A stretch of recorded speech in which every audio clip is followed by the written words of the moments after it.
particularly I want to focus on three things tonight. And it's looking at optimizing our circles of opportunities. And by that, let me share what I mean. What we're going to look at, trouble is we got all these circles of opportunities in our lives. This is a little bit what Becca was talking about. Trouble is those circles are like this right there. Like they don't stay. It's hard to know what in the world. They got no order to them, right? They're flipping all around. So what I want to share before you is a Venn diagram. And so, a Venn is two circles really that overlap for the purpose of us understanding things. So let's imagine that we have this circle, and in this situation, let's say that it's you. This is we'll say this is you, and this is other people, back to what like Becca was saying. So there's like what God's made me to do, and then there's what others expect of me. And that can, and the sweet spot is that overlap, right? So we want to learn how to do that. And in all reality, so within a church setting, but this could be in a business setting too, but in a church setting, if the circle on the left, the yellow green circle, represents like a pastor in a church, he's usually relating to new people and helping them serve the vision of the church. And me, on the other hand, I came, and so I come and I find out what others want, and I'm building them because I've always been a coach. Well, that sounds good, but then you don't build a church. So the people who build a church but don't care for the people, that's not good. People who build the people but don't care for the church, that's not good. The goal is the sweet spot. If I overdraft Becca to be in the church and I want her to serve in this way, this way, this way, and she says, okay, but it outstrips her grace, she's going to burn out, be unhappy, and become mad at me. She knows what I'm talking about, right? On the other hand, if I outstrip my grace and I serve her, but in the meantime, she's not coming to church, she's not giving anything, there's no fruit in it, I'm burning out my resources on her behalf. So finding that overlap, that sweet spot, that zone is where I'm presenting my vision, she's presenting her vision in her life, and the overlap is a place of grace and God's power. Spoke to somebody in the 90-day version recently. She, for the first time in her life, said, I had been in a place where I felt like it was God's job to take care of me and to provide for me. And so I would pray, but I always felt hopeless and helpless, like he wasn't really providing for me like I thought. And then I realized, well, what do I really want to accomplish in my life? What are the things I want? What would it look like for me to live into those and to start praying into them? Well, it started to change her life. She started to say, like, so here are now things that I'm doing to address my life. In the meantime, one of those things, she's a piano player and she wants to learn to play piano for ballet. She's like a real accomplished piano player. So she's got some more learning to do with that, some training she's got to do. But another thing is she wants to play piano for like a couple like, churches that will pay like rent a piano player thing. So she meets with her pastor and says that, and he says, well, if you're not going to be here every Sunday, maybe it's time for you to leave. That was his response. And she said, well, I understood his philosophy, but there was like no care in it. And that was a situation where he's saying, like, if you can't serve this vision, it's not what he meant to be saying, I don't think, then I don't care about you.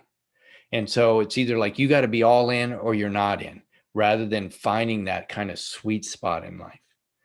Let me add to the dimension of now let's throw out so you can have your design and your sense of purpose. And then there's another person or people and the opportunities that emerge. But it becomes a little more difficult when we add another circle, which could be your sense of God's will.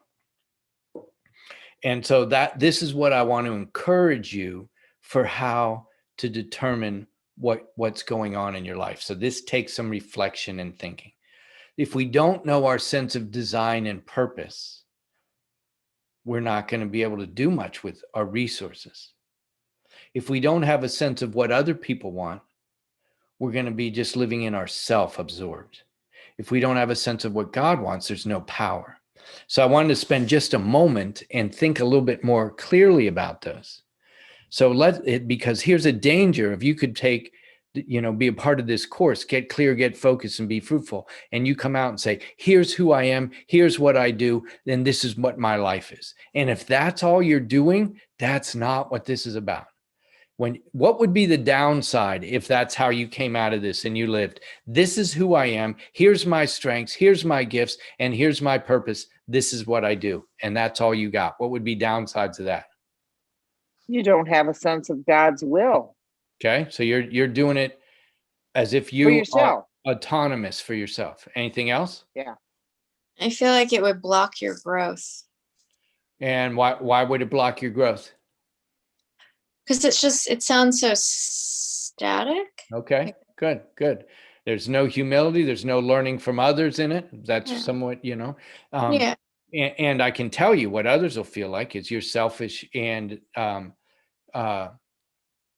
arrogant. You can't. It's going to totally be if your life is about your goals, your vision, that's an arrogant life. Now, let's imagine that it just has the God component. You're all about God's will. Any downside to that? Sounds like that should be great. I think that sounds like Yogi Berra's thing where he says, I have no idea where I'm going, but I'm making great time. Okay. So if you're just doing God's will, you might not have any clarity of what you're doing. Any other thoughts? No rudder, no design, no purpose, but you're just going as fast as you can. Could be. Any other thoughts? I think it would be a lie, honestly.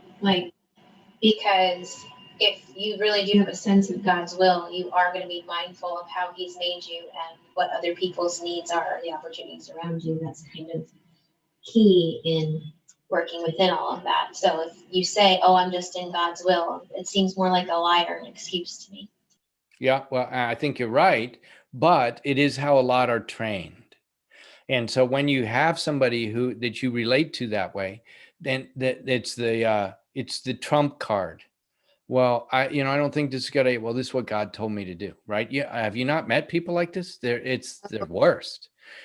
There's no correctability. Again, there's a different kind of pride in it. It often also doesn't, this is the one, I think, Deborah, that really people don't grow because they see it as magic, like God gave me this, so He's going to give me the ability to do it. I don't grow. I don't hear from others. I don't need to connect with others. And I don't even need to know my own resources. So that one's a kind of a dangerous one, but so self-absorbed. Now, what about the ones who are really good at connecting with others and coming under other people's opportunities? What's the downside of that?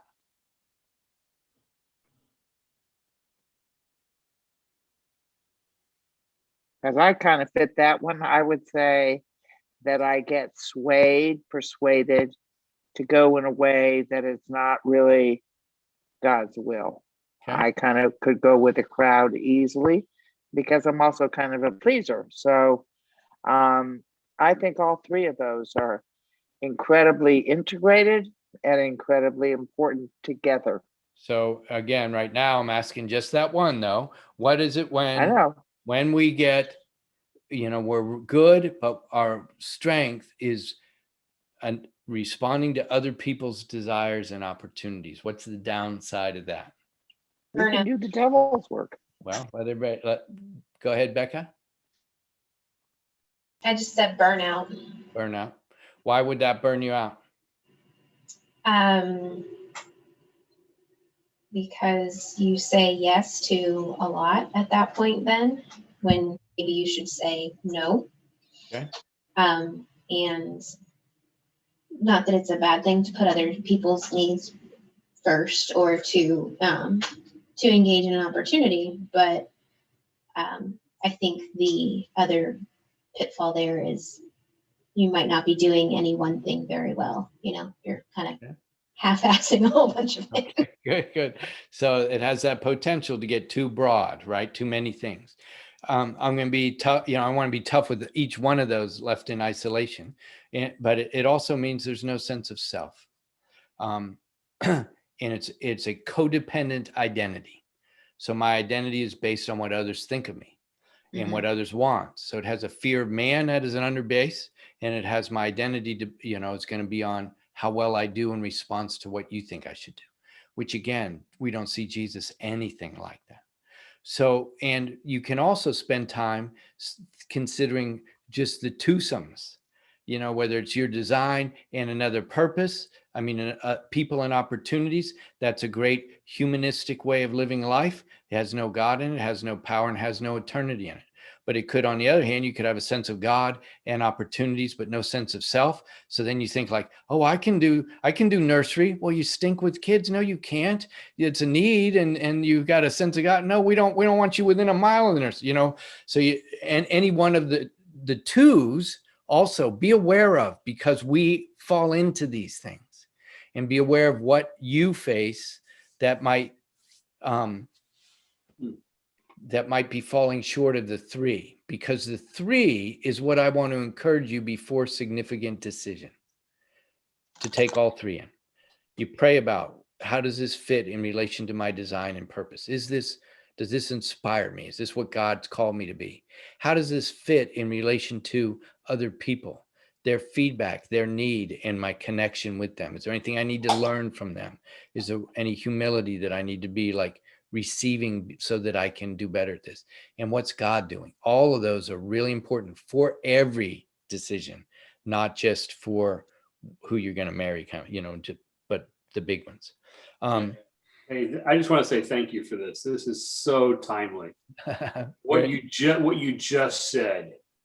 I had a client in my office this afternoon, and he all but offered me a job that would change everything in my life.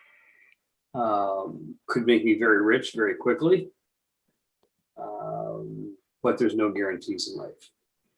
And just first instincts,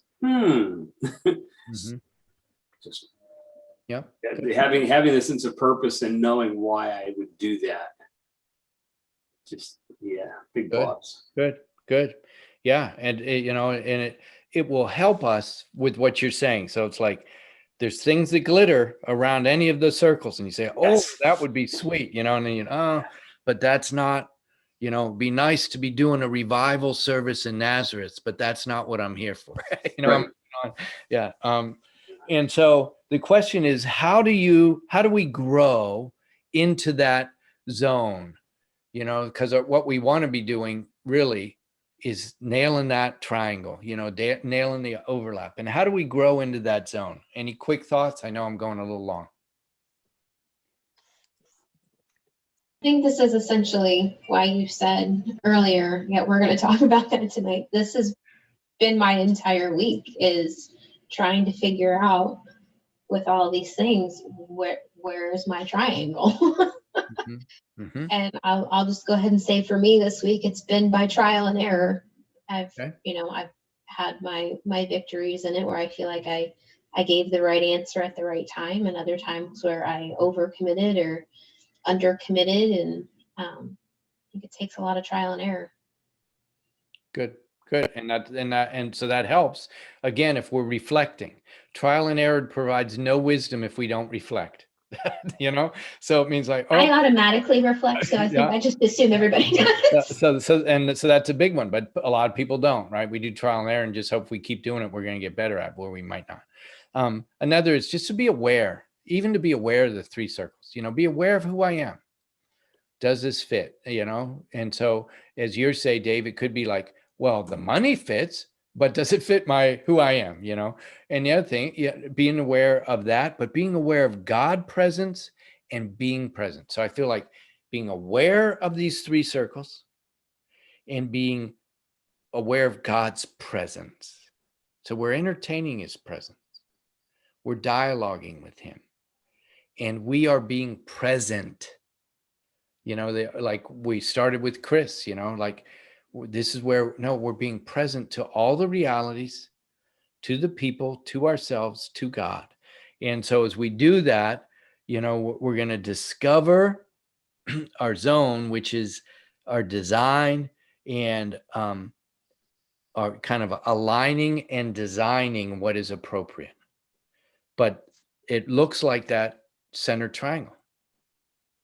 So our alignment looks like that. that we feel good with, this is what God's doing. This actually serves people well. It's an opportunity that fits me and my purpose. And so, that the overlap becomes really big.